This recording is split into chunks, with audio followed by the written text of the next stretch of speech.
Et on se retrouve donc pour cette revue de presse de l'économie.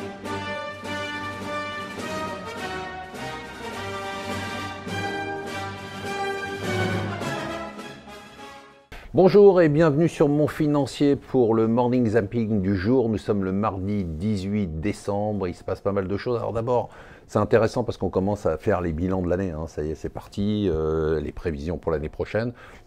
Alors cette année est une année très particulière, vous en êtes peut-être pas rendu compte, bien sûr, vous êtes aperçu que les marchés avaient baissé, que c'était pas une année très gaie, mais il y a eu des années plus dramatiques, avec des chutes plus profondes. Donc ce qui fait la spécificité de cette année, et c'est la première fois depuis plus de 40 ans, c'est qu'il n'y a eu aucun refuge en fait. Il n'y a pas eu de classe d'actifs qui a permis aux investisseurs de se réfugier par rapport aux indices boursiers. Généralement, si les indices boursiers baissent, les obligations montent ou certaines matières premières remontent. Et puis là, si on regarde les principales classes d'actifs, et c'est ce qu'ont fait pas mal d'analystes, on s'aperçoit que, je crois que c'est la première fois depuis 1972, qu'il n'y a aucune classe d'actifs qui a réellement, les principales, je parle bien évidemment, on va toujours trouver un petit secteur ou un pays qui a une performance positive, mais là, a priori, on a 80% des classes d'actifs qui sont dans le rouge, donc a priori, ça ne s'est jamais passé depuis 1972, c'est quand même depuis qu'on a commencé à mesurer ce type de performance.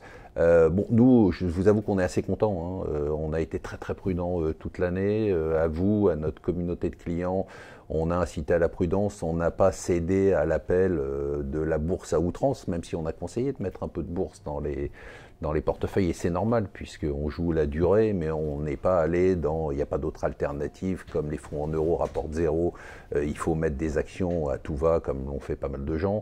Non, nous, on vous a toujours dit que finalement, le bon vieux fonds en euros, à plus de 2%, ça reste pas mal. D'ailleurs, aujourd'hui, si vous avez l'occasion, regardez le journal aujourd'hui, le Parisien, il y a un classement des meilleurs contrats d'assurance vie, et on est très très loin en tête dans les premiers de ce classement, Mon Financier, donc voilà, on est assez fiers de ça. Qu'est-ce qu'il y a d'autre comme événement? Bon, le Brexit, on oublie, plus personne ne comprend rien, les analystes, les commentateurs, Theresa May, les politiques, plus personne ne sait où on en est, donc c'est la débâcle la plus totale, il n'y a pas d'autre terme.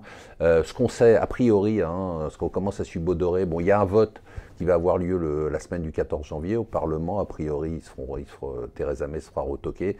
Il est à peu près certain aujourd'hui que la date du 29 mars va être, et l'Union européenne le permettra, va être décalée. Parce que de toute façon, il ne peut pas y avoir de Brexit le 29 mars. Voilà, on attend beaucoup de choses. On attend la Fed qui se réunit aujourd'hui et demain, donc décision demain, pour savoir si elle fera une 9e hausse des taux depuis fin 2015. C'est ça. Surtout, depuis la fin de l'année dernière.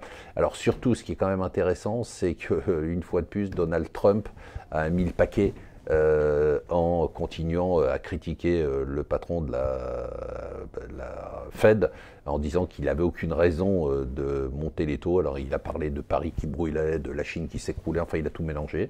On attend aussi la Chine, pour l'instant elle a déçu. Xi Jinping parlait ce matin, on s'est dit tiens, peut-être qu'il va annoncer quelque chose. On s'attend à l'annonce d'un énorme package de relance en Chine qui va booster les marchés, à notre avis, pendant quelques semaines peut-être, et puis après ça retombera.